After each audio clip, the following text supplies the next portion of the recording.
The Transfer by Algernon Blackwood. The child first began to cry in the early afternoon, about 3 o'clock to be exact. I remember the hour because I had been listening with secret relief to the sound of the departing carriage. Those wheels fading into distance down the gravel drive, with Mrs. Freen and her daughter Gladys, to whom I was governess, meant for me some hours' welcome rest, and the June day was oppressively hot. Moreover, there was this excitement in the little country household that had told upon us all, but especially upon myself. This excitement, running delicately behind all the events of the morning, was due to some mystery, and the mystery was, of course, kept concealed from the governess.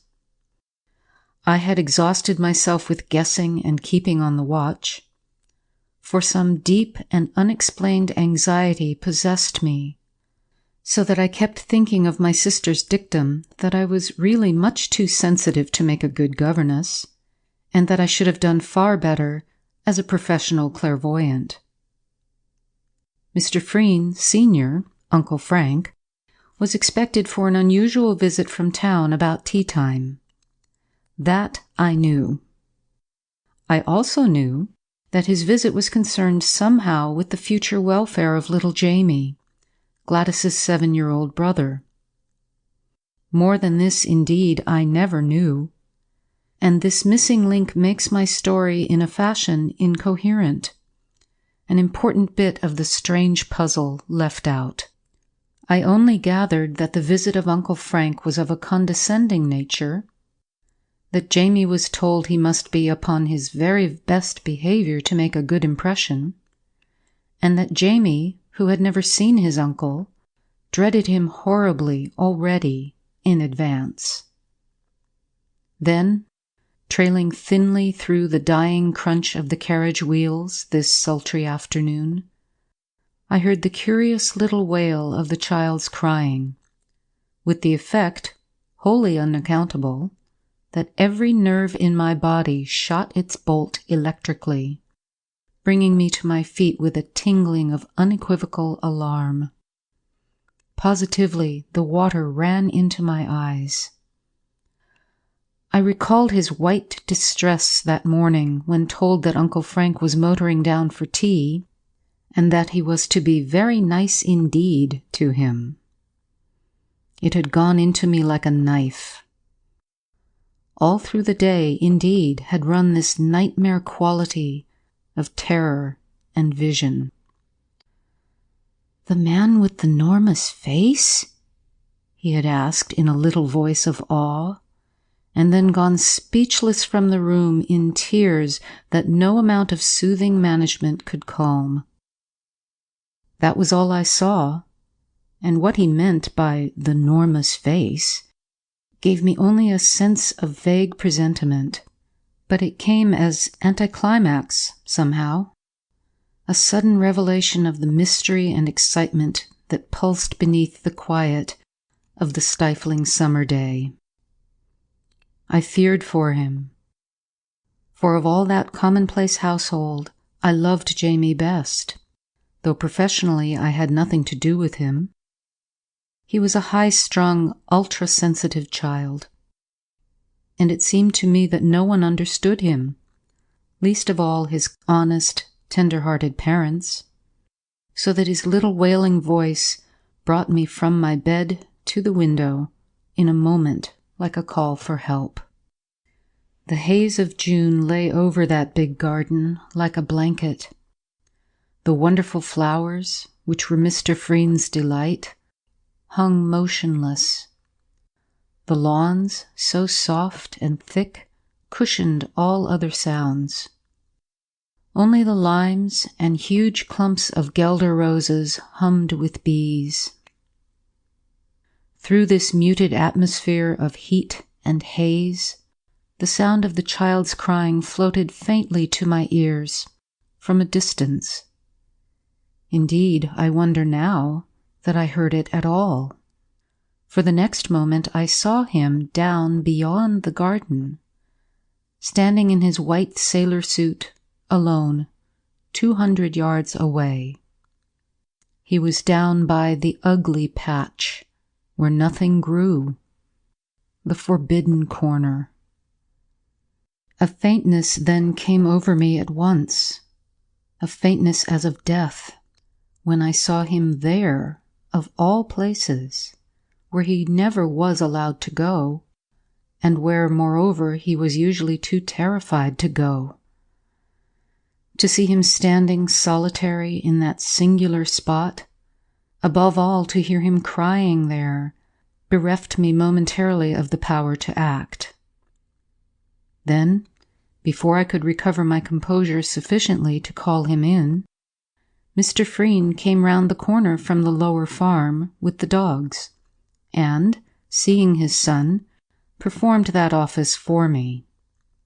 In his loud, good-natured, hearty voice he called him, and Jamie turned and ran as though some spell had broken just in time, ran into the open arms of his fond but uncomprehending father, who carried him indoors on his shoulder while asking what all this hubbub was about. And at their heels, the tailless sheepdogs followed, barking loudly and performing what Jamie called their gravel dance, because they plowed up the moist, rolled gravel with their feet. I stepped back swiftly from the window, lest I should be seen. Had I witnessed the saving of the child from fire or drowning, the relief could hardly have been greater. Only Mr. Freen, I felt sure, would not say and do the right thing quite. He would protect the boy from his own vain imaginings, yet not with the explanation that could really heal. They disappeared behind the rose trees, making for the house. I saw no more till later, when Mr. Freen Sr. arrived. To describe the ugly patch as singular is hard to justify, perhaps, yet some such word is what the entire family sought, though never, oh, never used. To Jamie and myself, though equally we never mentioned it, that treeless, flowerless spot was more than singular. It stood at the far end of the magnificent rose garden, a bald, sore place where the black earth showed uglily in winter, almost like a piece of dangerous bog, and in summer baked and cracked with fissures where green lizards shot their fire in passing. In contrast to the rich luxuriance of the whole amazing garden, it was like a glimpse of death amid life, a center of disease that cried for healing, lest it spread. But it never did spread.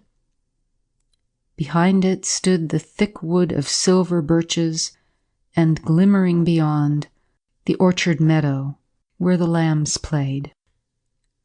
The gardeners had a very simple explanation of its barrenness, that the water all drained off it, owing to the lie of the slopes immediately about it, holding no remnant to keep the soil alive.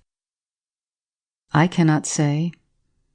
It was Jamie who felt its spell and haunted it, who spent whole hours there, even while afraid, and for whom it was finally labeled strictly out of bounds because it stimulated his already big imagination, not wisely but too darkly. It was Jamie who buried ogres there and heard it crying in an earthy voice, swore that it shook its surface sometimes while he watched it, and secretly gave it food in the form of birds or mice or rabbits he found dead upon his wanderings. And it was Jamie who put so extraordinarily into words the feeling that the horrid spot had given me from the moment I first saw it. "It's bad, Miss Gould," he told me. But Jamie, nothing in nature is bad, exactly. Only different from the rest sometimes. Miss Gould, if you please, then it's empty. It's not fed. It's dying because it can't get the food it wants. And when I stared into the little pale face, where the eyes shone so dark and wonderful, seeking within myself for the right thing to say to him, he added, with an emphasis and conviction that made me suddenly turn cold, Miss Gould. He always used my name like this in all his sentences. It's hungry, don't you see? But I know what would make it feel all right. Only the conviction of an earnest child, perhaps, could have made so outrageous a suggestion worth listening to for an instant. But for me, who felt that things an imaginative child believed were important, it came with a vast, disquieting shock of reality. Jamie, in this exaggerated way, had caught at the edge of a shocking fact. A hint of dark, undiscovered truth had leaped into that sensitive imagination. Why there lay horror in the words I cannot say, but I think some power of darkness trooped across the suggestion of that sentence at the end. I know what would make it feel all right. I remember that I shrank from asking explanation. Small groups of other words, veiled fortunately by his silence, gave life to an unspeakable possibility that hitherto had lain at the back of my own consciousness. The way it sprang to life proves, I think, that my mind already contained it. The blood rushed from my heart as I listened. I remember that my knees shook. Jamie's idea had been all along, my own as well. And now, as I lay down on my bed and thought about it all, I understood why the coming of his uncle involved somehow an experience that wrapped terror at its heart. With a sense of nightmare certainty that left me too weak to resist the preposterous idea, too shocked indeed to argue or reason it away, this certainty came with its full black blast of conviction. And the only way I can put it into words, since nightmare horror really is not properly tellable at all, seems this: that there was something missing in that dying patch of garden, something lacking that it ever searched for, something once found and taken that would turn it rich and living as the rest. More, that there was some living person who could do this for it. Mr. Freen, Sr., in a word, Uncle Frank, was this person who, out of his abundant life, could supply the lack, unwittingly. For this connection between the dying, empty patch and the person of this vigorous, wealthy, and successful man had already lodged itself in my subconsciousness before I was aware of it. Clearly, it must have lain there all along, though hidden. Jamie's words, his sudden pallor, his vibrating emotion of fearful anticipation, had developed the plate, but it was his weeping alone there in the forbidden corner that had printed it. The photograph shone framed before me in the air. I hid my eyes. But for the redness, the charm of my face goes to pieces unless my eyes are clear, I could have cried. Jamie's words that morning about the enormous face came back upon me like a battering ram. Mr. Freen, Sr., had been so frequently the subject of conversation in the family since I came, I had so often heard him discussed, and had then read so much about him in the papers, his energy, his philanthropy, his success with everything he laid his hand to, that a picture of the man had grown complete within me. I knew him as he was, within, or, as my sister would have said, clairvoyantly. And the only time I saw him, when I took Gladys to a meeting where he was chairman, and later felt his atmosphere and presence while for a moment he patronizingly spoke with her, had justified the portrait I had drawn. The rest, you may say, was a woman's wild imagining. But I think rather it was that kind of divining intuition which women share with children. If souls could be made visible, I would stake my life upon the truth and accuracy of my portrait. For this Mr. Freen was a man who drooped alone, but grew vital in a crowd, because he used their vitality. He was a supreme unconscious artist in the science of taking the fruits of others' work and living for his own advantage. He vampired, unknowingly no doubt, everyone with whom he came in contact, left them exhausted, tired, listless. Others fed him, so that while in a full room he shone, alone by himself and with no life to draw upon, he languished and declined. In the man's immediate neighborhood you felt his presence draining you. He took your ideas, your strength, your very words, and later used them for his own benefit and aggrandizement. Not evilly, of course. The man was good enough. But you felt that he was dangerous, owing to the facile way he absorbed into himself all loose vitality that was to be had. His eyes and voice and presence devitalized you. Life, it seemed, not highly organized enough to resist, must shrink from his too near approach and hide away for fear of being appropriated. For fear, that is, of death.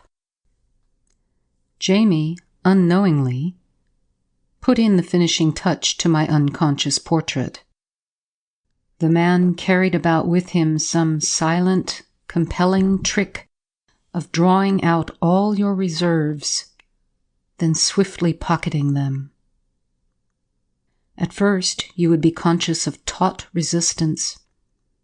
This would slowly shade off into weariness. The will would become flaccid. Then you either moved away or yielded, agreed to all he said with a sense of weakness, pressing ever closer upon the edges of collapse. With a male antagonist, it might be different, but even then, the effort of resistance would generate force that he absorbed and not the other. He never gave out. Some instinct taught him how to protect himself from that. To human beings, I mean, he never gave out. This time, it was a very different matter. He had no more chance than a fly before the wheels of a huge, what Jamie used to call, a traction engine. So this was how I saw him, a great human sponge, crammed and soaked with the life, or proceeds of life, absorbed from others, stolen. My idea of a human vampire was satisfied. He went about carrying these accumulations of the life of others, In this sense, his life was not really his own. For the same reason, I think, it was not so fully under his control as he imagined. And in another hour, this man would be here. I went to the window. My eye wandered to the empty patch, dull black, there amid the rich luxuriance of the garden flowers. It struck me as a hideous bit of emptiness yawning to be filled and nourished. The idea of Jamie playing round its bare edge was loathsome. I watched the big summer clouds above, the stillness of the afternoon, the haze. The silence of the overheated garden was oppressive. I had never felt a day so stifling, motionless. It lay there, waiting. The household, too, was waiting for the coming of Mr. Freen from London in his big motor car. And I shall never forget the sensation of icy shrinking and distress with which I heard the rumble of the car. He had arrived. Tea was already on the lawn beneath the lime trees, and Mrs. Freen and Gladys, back from their drive, were sitting in wicker chairs. Mr. Freen, Jr., was in the hall to meet his brother. But Jamie, as I learned afterwards, had shown such hysterical alarm, offered such bold resistance, that it had been deemed wiser to keep him in his room. Perhaps, after all, his presence might not be necessary. The visit clearly had to do with something on the uglier side of life, money, settlements, or what-not. I never knew exactly, only that his parents were anxious and that Uncle Frank had to be propitiated. It does not matter. That has nothing to do with the affair. What has to do with it, or I should not be telling the story, is that Mrs. Freen sent for me to come down in my nice white dress if I didn't mind, and that I was terrified, yet pleased, because it meant that a pretty face would be considered a welcome addition to the visitor's landscape. Also, most odd it was, I felt my presence was somehow inevitable, that in some way it was intended that I should witness what I did witness.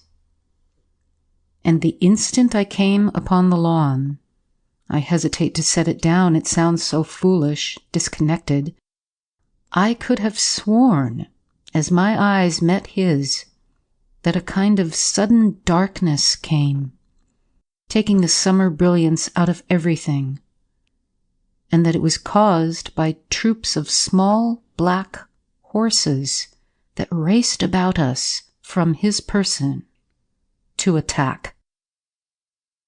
After a first momentary approving glance, he took no further notice of me. The tea and talk went smoothly. I helped to pass the plates and cups, filling in pauses with little undertalk to Gladys. Jamie was never mentioned. Outwardly, all seemed well, but inwardly, everything was awful, skirting the edge of things unspeakable, and so charged with danger that I could not keep my voice from trembling when I spoke. I watched his hard, bleak face. I noticed how thin he was, and the curious, oily brightness of his steady eyes.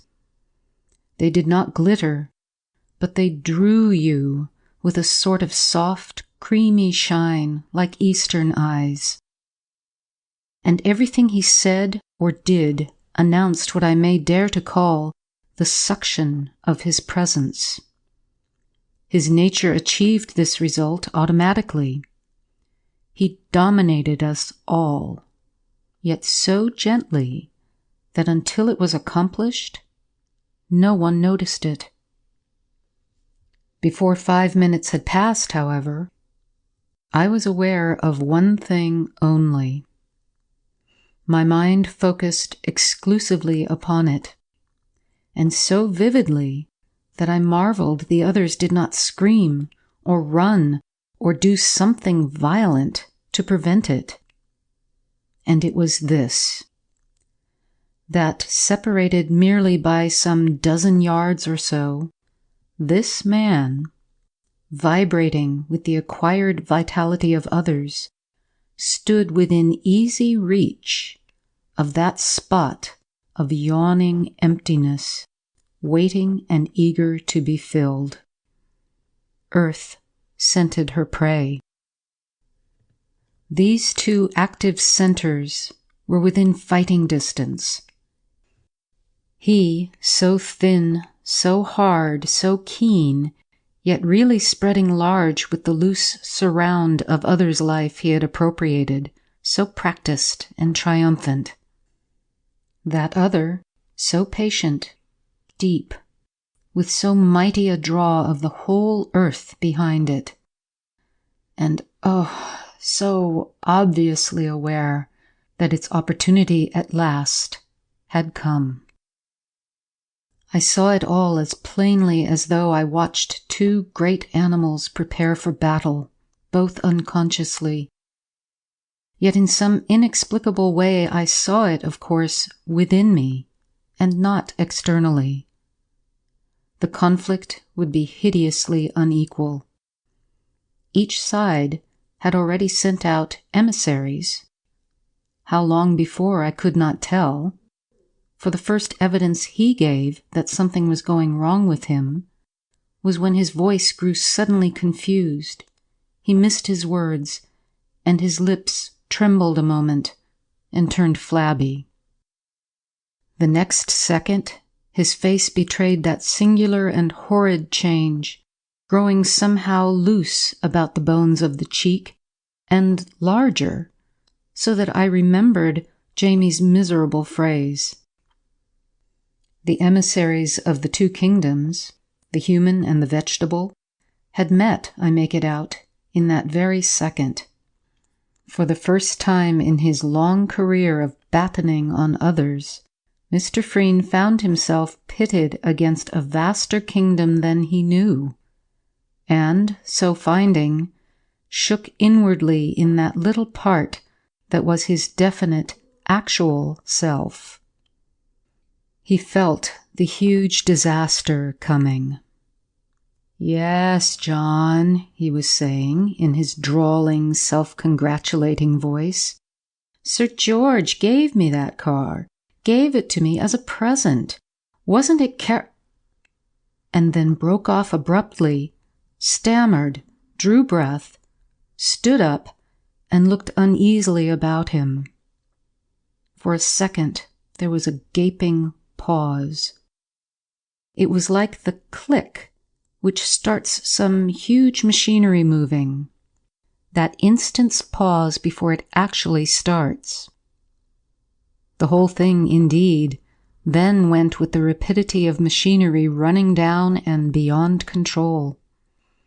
I thought of a giant dynamo working silently and invisible. "What's that?" he cried in a soft voice charged with alarm. "What's that horrid place? And someone's crying there. Who is it?" He pointed to the empty patch. Then, before anyone could answer, he started across the lawn towards it, going every minute faster. Before anyone could move, he stood upon the edge. He leaned over, peering down into it. It seemed a few hours passed, but really they were seconds, for time is measured by the quality and not the quantity of sensations it contains.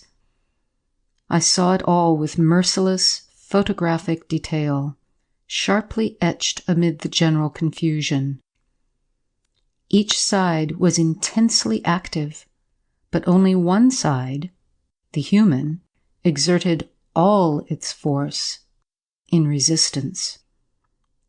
The other merely stretched out a feeler, as it were, from its vast potential strength. No more was necessary. It was such a soft and easy victory. Oh, it was rather pitiful. There was no bluster or great effort, on one side at least. Close by his side I witnessed it, for I, it seemed, alone had moved and followed him. No one else stirred, though Mrs. Freen clattered noisily with the cups, making some sudden impulsive gesture with her hands. And Gladys, I remember, gave a cry. It was like a little scream. "Oh, Mother, it's the heat, isn't it?" Mr. Freen, her father, was speechless, pale as ashes. But the instant I reached his side, it became clear what had drawn me there, thus instinctively. Upon the other side, among the silver birches, stood little Jamie. He was watching. I experienced, for him, one of those moments that shake the heart.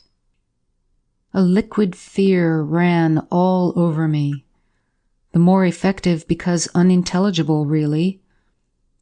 Yet I felt that if I could know all, and what lay actually behind, my fear would be more than justified. That the thing was awful, full of awe. And then it happened. A truly wicked sight, like watching a universe in action, yet all contained within a small square foot of space. I think he understood vaguely that if someone could only take his place, he might be saved. And that was why, discerning instinctively the easiest substitute within reach, he saw the child and called aloud to him across the empty patch, "James, my boy, come here." His voice was like a thin report, but somehow flat and lifeless, as when a rifle misses fire, sharp yet weak. It had no crack in it. It was really supplication. And with amazement I heard my own ring out, imperious and strong, though I was not conscious of saying it. "Jamie, don't move. Stay where you are." But Jamie, the little child, obeyed neither of us.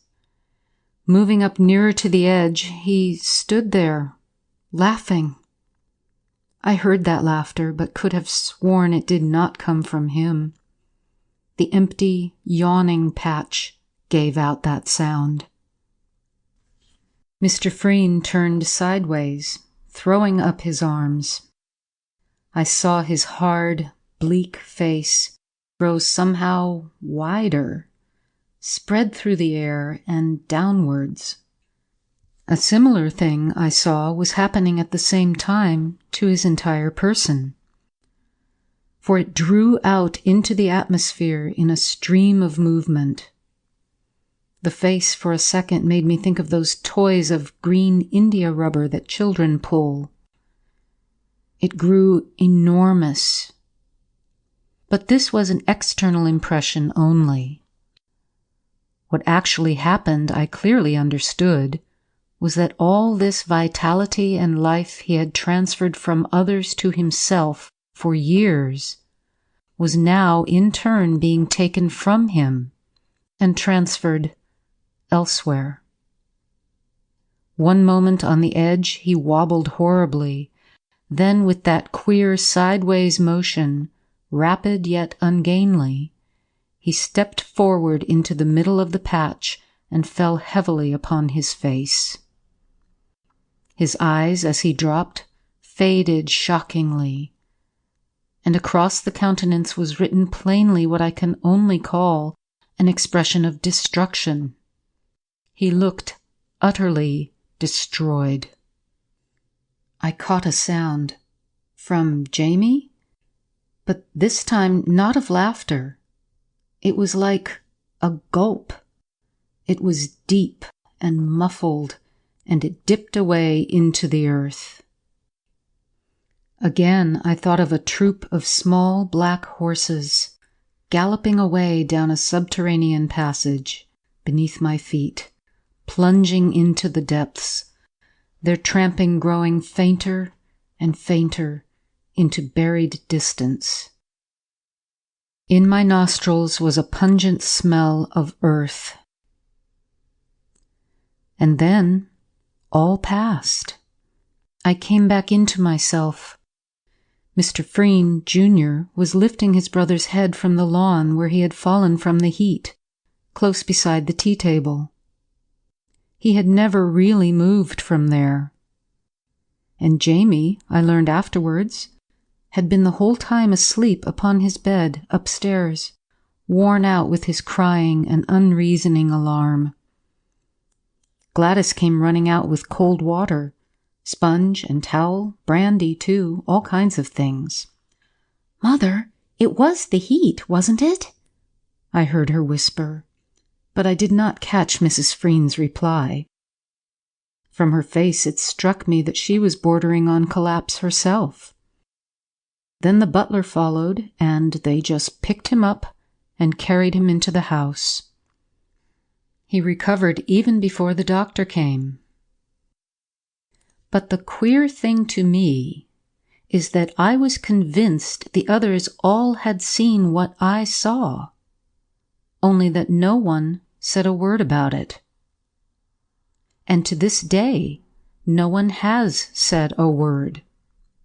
And that was, perhaps, the most horrid part of all. From that day to this, I have scarcely heard a mention of Mr. Freen, Sr. It seemed as if he dropped suddenly out of life. The papers never mentioned him. His activities ceased, as it were. His afterlife, at any rate, became singularly ineffective. Certainly he achieved nothing worth public mention. But it may be only that, having left the employ of Mrs. Freen, there was no particular occasion for me to hear anything. The afterlife of that empty patch of garden, however, was quite otherwise. Nothing, so far as I know, was done to it by gardeners, or in the way of draining it or bringing in new earth.